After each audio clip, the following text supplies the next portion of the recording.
Eu pareço japonês? Eu gravei os vídeos sem som e vou me dublar. Agora, imagina essa cena. Você pagou uma fortuna num cruzeiro dos sonhos e... Peraí, é sério que você já vai sair? Mas é aqueles pinguins que você vê na Antártica, né? O roteiro da viagem acabou de virar um episódio de série de terror. Só que quem recebe reembolso por surto viral, né? Ó, em 2026, um navio de luxo ficou proibido de atracar em qualquer porto do mundo. 3 pessoas morreram, dezenas ficaram presas no meio do oceano e a OMS entrou em alerta máximo. E olha, por mais cabeludo que isso tudo já seja, tem um detalhe no fim dessa história que é de embrulhar o estômago. Não acredita? Sente só, tem uma característica desse vírus que os cientistas juravam ser impossível.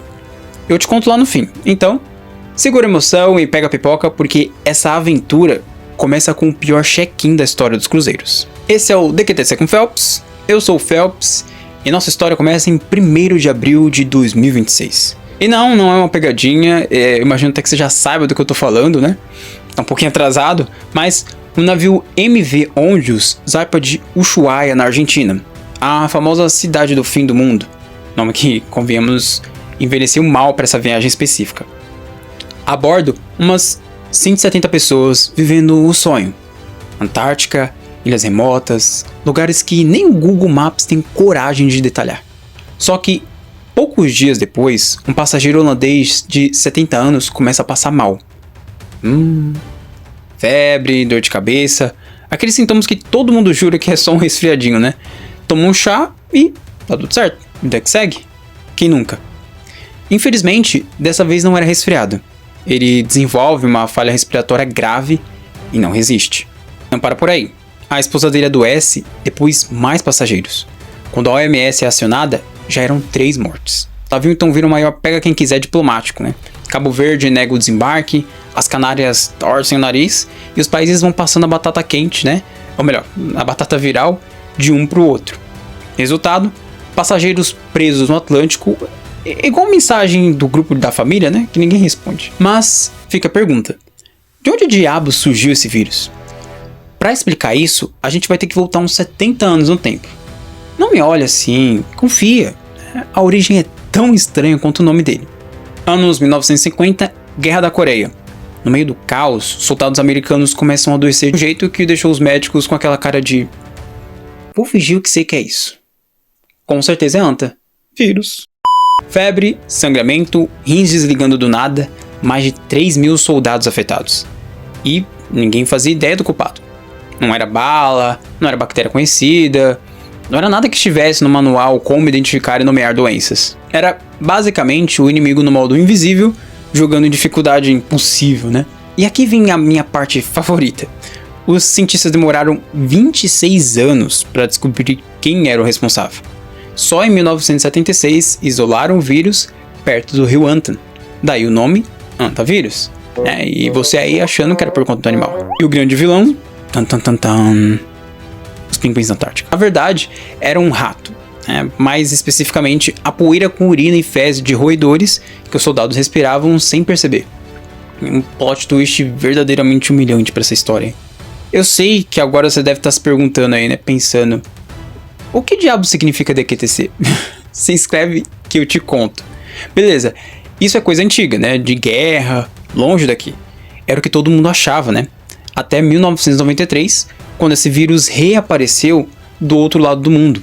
E dessa vez, sem campo de batalha para culpar. Estados Unidos, região do Four Corners. Lá no meio do deserto, né? Onde 4 estados se encontram e basicamente não tem mais nada além de paisagem bonita e silêncio. Alô? O jovem atleta, em plena forma, começa a ter falta de ar a caminho do hospital. E não resiste. O detalhe arrepiante é que poucos dias antes, a noiva dele tinha morrido exatamente com os mesmos sintomas. E não eram casos isolados. Gente jovem, saudável, morrendo em poucos dias, com os pulmões enchendo de líquido. Desespero, né? O CDC entra em modo Sherlock Holmes total. Investigação, mapa na parede, barbante vermelho ligando os pontos, aquele esquema todo. E a ficha cai de novo, né? O velho conhecido. O Antavírus. O culpado, né? Os ratos da região, que se multiplicaram feito loucos por causa de um ano mais úmido. E antes que eu esqueça, lembra da curiosidade bombástica que eu prometi lá no início? Tá chegando. Juro. Segura mais um pouquinho. Porque agora vem a pergunta que não quer calar. Se o vírus vem de rato, no deserto ou na floresta, como raios ele foi parar num navio no meio do oceano? Cara, a resposta é uma aula de como fazer tudo dar errado ao mesmo tempo. Se liga. Na teleaula de hoje, você vai aprender que em um cruzeiro com espaços fechados, centenas de pessoas dividindo corredores, restaurante e o mesmo ar reciclado por dias, é tipo, sei lá, um pote de sorvete gigante, né, que só tem feijão esquecido em cima da pia. Agora, junta com um detalhe importante. Aquele primeiro passageiro provavelmente já tinha sido infectado em terra, na Argentina, antes de embarcar. Era um cruzeiro de expedição. Muita gente fez atividade na natureza, bem onde moram os tais roedores. Ou seja, ele entrou no navio parecendo saudável, mas era uma bomba relógio silenciosa. O período de incubação do vírus pode chegar a 6 semanas. Tempo de sobra para essa bomba explodir, né? E o pior, os primeiros sintomas pareciam virose comum. Ninguém mesmo, né, pensa, é antavírus, né, no meio de um cruzeiro. É tipo procurar pinguim na padaria, né? Não passa pela sua cabeça procurar pinguim na padaria. Quando perceberam a gravidade, o estrago já estava feito. O navio tinha um protocolo para Covid, para gripe, para rato clandestino não, né? E é agora que eu pago a promessa do início. Os pinguins são criaturas exuberantes, né? Sacanagem. Tudo isso só rolou por causa de uma única característica desse vírus. Uma característica que muda completamente o jogo. Existem vários tipos de antavírus pelo mundo, e todos seguem uma regra sagrada, né? Eles não passam de pessoa para pessoa. Você só pega tendo contato direto com os excrementos do roedor. Um doente nunca infectava outro humano. Essa era a certeza dos cientistas por décadas. Só que o vírus daquele navio não era um antavírus qualquer. Era a cepa Andes, justamente da Argentina e do Chile, de onde o navio partiu. E a cepa Andes é a única do mundo inteiro com transmissão de humano para humano já documentada. Você entendeu, né? O que era impossível para praticamente todos os antavírus do planeta, essa cepa específica conseguia fazer. Um passageiro podia contaminar o outro, e foi exatamente isso que a OMS suspeitou que rolou ali. Naquele ambiente fechado, no meio do oceano. A combinação perfeita para o pesadelo, né? Eu não consigo terminar minhas frases sem utilizar né. Toda frase tem que falar né. Eu pareço japonês? Agora, para você não sair daqui dormindo de olho aberto, né, a própria OMS classificou o risco para o público geral como baixo.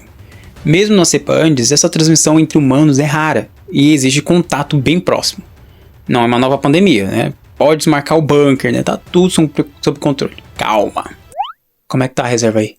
É raro, extremo, mas real. E exatamente por ser tão raro que é tão fascinante, né? A natureza sempre tem uma carta escondida na manga que a gente jurava não existir. Um jeito novo de extinguir a humanidade, né? Ó, se eu quisesse. Se essa história te arrepiou e te divertiu na mesma proporção, imagina quantas outras o mundo tem guardadas por aí. E olha, a maioria não envolve cruzeiro, então pode ficar tranquilo para viajar nas férias. Calma, relaxa. Toda semana eu trago uma curiosidade dessas. Então, se inscreve e ativa o sininho, porque no próximo vídeo, esse você vai querer ver com a luz acesa. Ele deve estar aparecendo aí na sua tela. Será que você consegue assistir até o final? Esse é o DQTC com Phelps. Eu sou o Phelps. Te vejo lá. Falou. Isso não vai pro ar. Covid vem da onde? Não tem um lugar chamado Covid. Com certeza vai ter gente leiga pensando, pô, não vou tomar corona porque coronavírus.